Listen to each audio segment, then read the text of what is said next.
एक गांव में शिव कुमार नाम का एक सज्जन पुरुष अपनी पत्नी सरिता और 2 बेटों के साथ रहते थे। उनका परिवार शांति प्रिय, मेहनती और पढ़ा लिखा था। बड़े बेटे का नाम अनिल था, जिसकी उम्र 26 वर्ष थी, और छोटे बेटे का नाम प्रमोद था, जिसकी उम्र 22 वर्ष थी। दोनों ही बेटे पास के एक कारखाने में काम करते थे और अपने माता पिता का मान सम्मान करते थे। शिव कुमार के घर में सब कुछ था, सुख, शांति, सहयोग। मगर एक ही कमी उन्हें भीतर से खाई जा रही थी। वह थी उनके बेटों की शादी न होना। कई बार रिश्ते आते और बिना कारण लौट जाते। समाज के लोग बातों ही बातों में तंज कसते कि इन लड़कों की शादी क्यों नहीं हो रही।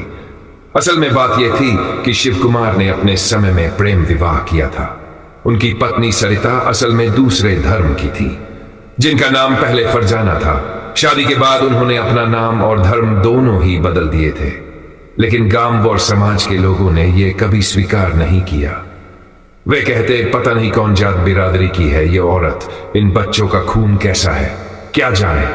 तरह तरह की बातें होती, फुसफुसाहटें होती, और हर रिश्ता किसी न किसी बहाने से टूट जाता। शिव कुमार और सरिता पछता रहे थे। उन्हें लगने लगा था कि प्रेम विवाह करके उन्होंने बच्चों के भविष्य को मुश्किलों में डाल दिया है। अब उन्होंने बेटों की शादी की उम्मीद छोड़ दी थी और दूसरों को भी यही सलाह देने लगे थे कि प्रेम विवाह मत करना, इसका असर आने वाली पीढ़ी पर पड़ता है। एक दिन शिव कुमार गांव के कुछ युवकों को यही सीख दे रहे थे कि तभी उनमें से एक लड़के ने कहा, अंकल जी, आपकी परेशानी का समाधान एक महापुरुष कर सकते हैं। शिव कुमार ने उत्सुक होकर पूछा, कौन बेटा? लड़के ने कहा, आप रामराज गांव जाए, वहां राम मोहन शर्मा जी से मिलिए। शिव कुमार ने यह बात अपनी पत्नी सरिता को बताई। दोनों ने रात भर विचार किया और निश्चय किया कि अगली सुबह शिव कुमार रामराज गांव जाकर राम मोहन शर्मा से मिलेंगे। अगले दिन शिव कुमार रामराज गांव पहुंचे और राम मोहन शर्मा को अपने जीवन की सारी बातें बताई। शर्मा जी ने ध्यानपूर्वक सब सुना और फिर एक बात पूछी, शिव कुमार, तुमने मुझे सब बताया, लेकिन यह नहीं बताया कि तुम किस देवी देवता की पूजा करते हो। शिव कुमार ने सिर झुकाते हुए कहा, जब मैंने सरिता से विवाह किया तब उसने अपना धर्म त्याग दिया था, तो मैंने भी किसी देवी देवता की पूजा करना छोड़ दिया।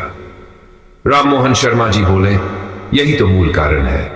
जब घर में आस्था और श्रद्धा नहीं होती तो शुभ फल कैसे मिलेंगे? अब तुम्हें और तुम्हारी पत्नी को सच्चे मन से गुरु गोरखनाथ जी की पूजा और भक्ति करनी होगी। जब तुम ये आरंभ करोगे, तुम्हारे जीवन में चमत्कारिक परिवर्तन आएगा। तुम्हारे बेटों के लिए अच्छे और संस्कारी परिवारों से रिश्ते आएंगे और जल्द ही दोनों की शादी भी हो जाएगी, मैं वचन देता हूं। शिव कुमार ने हाथ जोड़कर कहा, शर्मा जी, मैं कल से ही आरंभ करूंगा। शर्मा जी ने कहा, जब तुम्हारी मनोकामना पूरी हो जाए तब मुझे 21,000 रुपये की दक्षिणा देना। शिव कुमार ने यह सारी बात अपनी पत्नी को बताई। सरिता ने तुरंत कहा, हां जी, हम कल से ही पूजा शुरू करेंगे। अगली सुबह शिव कुमार बाजार से गुरु गोरखनाथ जी की एक बड़ी तस्वीर और पूजा की सारी सामग्री लेकर आए। सुबह 5 बजे वे दोनों नित्य पूजा में बैठने लगे। पूरे नियम और भक्ति से पूजा होती रही। समय बीता, 5 महीने यूं ही गुजर गए। एक दिन बड़े बेटे अनिल के लिए एक सुशील और संस्कारी परिवार से रिश्ता आया। बात पक्की हुई और धूमधाम से विवाह हुआ। नई बहू घर में कदम रखते ही परिवार में और अधिक सुख शांति आ गई। कुछ ही महीनों बाद छोटे बेटे प्रमोद के लिए भी उत्तम परिवार से रिश्ता आया और उसकी भी शादी अच्छे से संपन्न हुई। अब शिव कुमार और सरिता हर दिन सुबह 5-6 बजे गुरु गोरखनाथ जी की पूजा करना नहीं भूलते। एक दिन शिव कुमार अपनी पत्नी से बोले, सरिता, अब समय आ गया कि मैं राम मोहन जी को दक्षिणा दूं। सरिता ने मुस्कुराकर कहा, हां जी, आप उन्हें 51,000 रुपये दीजिए।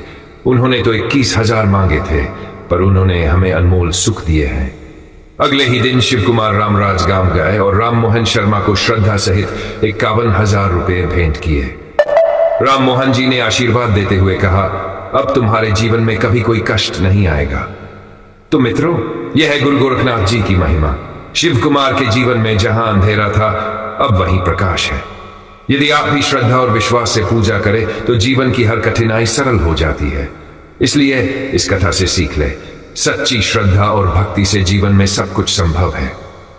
अगर आपको यह कहानी पसंद आई हो तो कृपया इसे साझा करें ताकि औरों को भी प्रेरणा मिले।